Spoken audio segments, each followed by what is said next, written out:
Hi, in this video I'm going to show you how to make these intentional pools of color.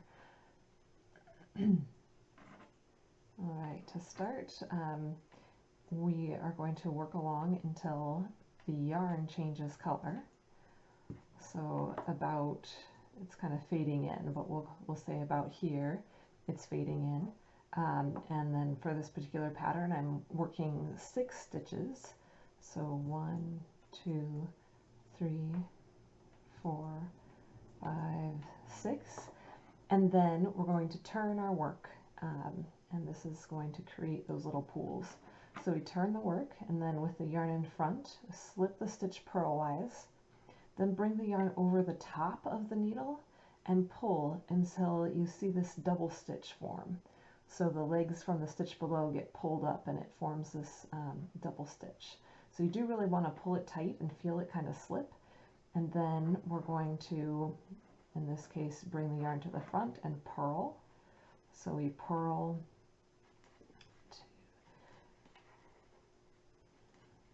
5 stitches, and then we're going to turn our work again. And again, we're going to bring the yarn to the front of the work, slip the stitch purlwise, and then bring the yarn over the top of the needle and pull until we see that double stitch. And then we'll knit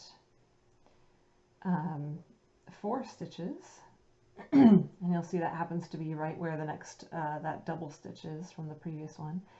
And then again, turn the work, slip purlwise with the yarn in front, bring the yarn over the top and pull it down, and we can just pull it right to the front because we're going to be purling. Purl 3, and then turn our work again, bring the yarn to the front, slip the stitch purlwise and bring the yarn over the top, pulling it down, and that kind of finishes off. Now we're going to knit 2 and then knit the 2 double stitches. So that is, we treat this double stitch just like it's 1 stitch. So knit that together.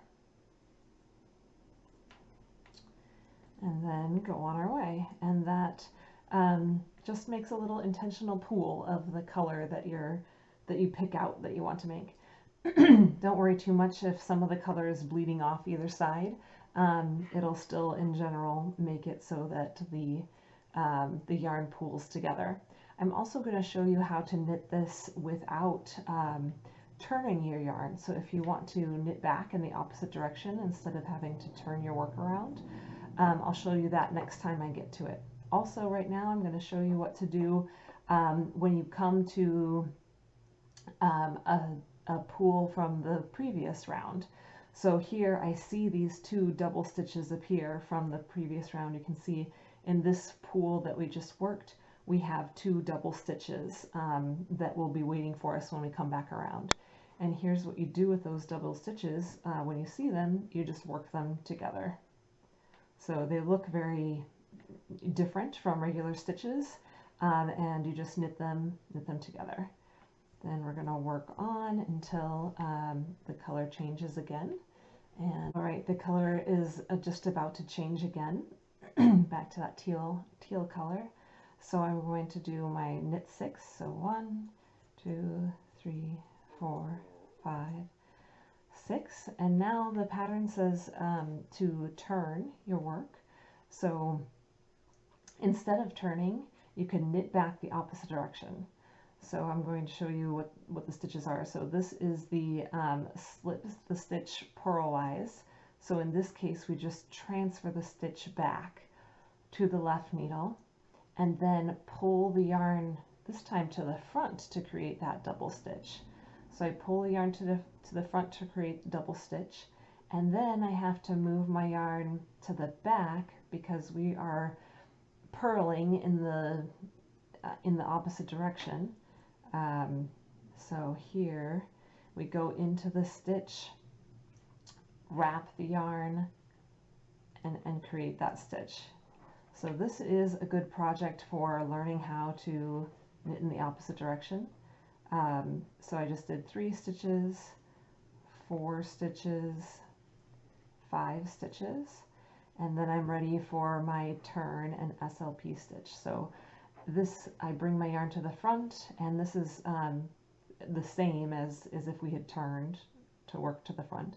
Slip the stitch purlwise, pull the yarn over to create that double stitch, and now we knit back, and it's knit knit 4, right up to that double stitch. And now instead of turning, I'm going to work backwards. So I transfer the stitch back, pull my yarn to the front, and then in between the needles, so I pulled it hard enough to form that double stitch, and then I'm going to work back 3 stitches, 1,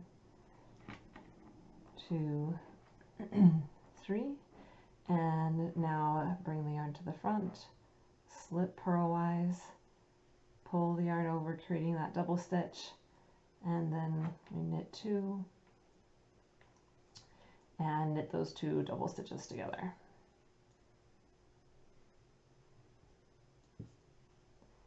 And then continue on. Depending on your yarn and the lot even, or the dye that you're using, you might want to adjust your little pools. You might want to knit more than 6 stitches, or less than 6 stitches, just kind of depends, but you can play with that a little bit as you work, depending on how much you want that color to pool together. Again, we're coming to another one of those pools from the previous round, so just to show you again, you knit those 2 double stitches together when you see them. So it becomes just a nice fun project where you don't have to pay too much attention, but a little bit, and you just get to really make these fun little pops of color. It works really well with the Hand-Aid skein that has those little bit longer blocks of color. Let's see if I can get this one to focus. Now, if you do come to the double stitches from your previous round, and you're about to work another little intentional pool, you can, if it's going to be right on top of the previous pool, so it would involve those double stitches, then I just skip it. So you can see a couple of times, like here, I was having like pools just right on top of each other, and I just skipped it and kept knitting. So there were times when I didn't work the pools. Also at the beginning of the round, you don't have to work a pool if it happens to be the color there. And overall, it really evens out, and it looks cool no matter what you do. Thanks for watching.